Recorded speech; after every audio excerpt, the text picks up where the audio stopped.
Ka waweregi mago ma osetimore kata mano timre gwengego wadhi gwenge mag Magarini odiochienge 10 kapok ji donje yiero madunde gwenge mopogore opogore pacho ka kampen omako mach kar jong'ad bura ma Magarini e kaunti ma Kilifi. Jolar komno 10 wuok oko malaro komno e gwengno ka bende gichwalo kwayo ne rawere pacho ka mondo ogoko mar goyo ombulu ne rowere wetegi madwaro kombe mopogore opogore e yierono. Achiel kuom rawera madwaro kom e alworano en Amos Katana ma jahigni 26. Niombe kura zenu tarehe 27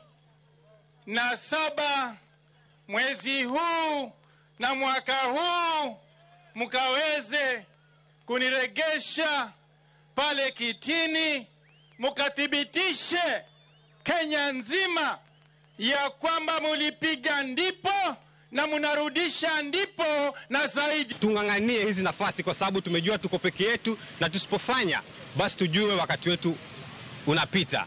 Wamepambana wazee wetu lakini mafanikio hatujayapata. Na wale ambao wametuacha sasa hivi wametuachia mapambano makubwa sana.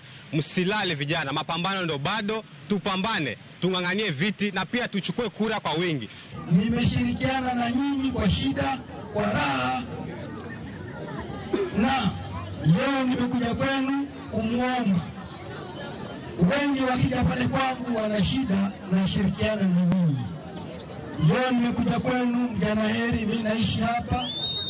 Nimekuja kwenu ili kueleza kwamba mimi nami niko na shida sana. Nahitaji kuungwa mkono na wazee, vijana, kina mama hapa mjana heri.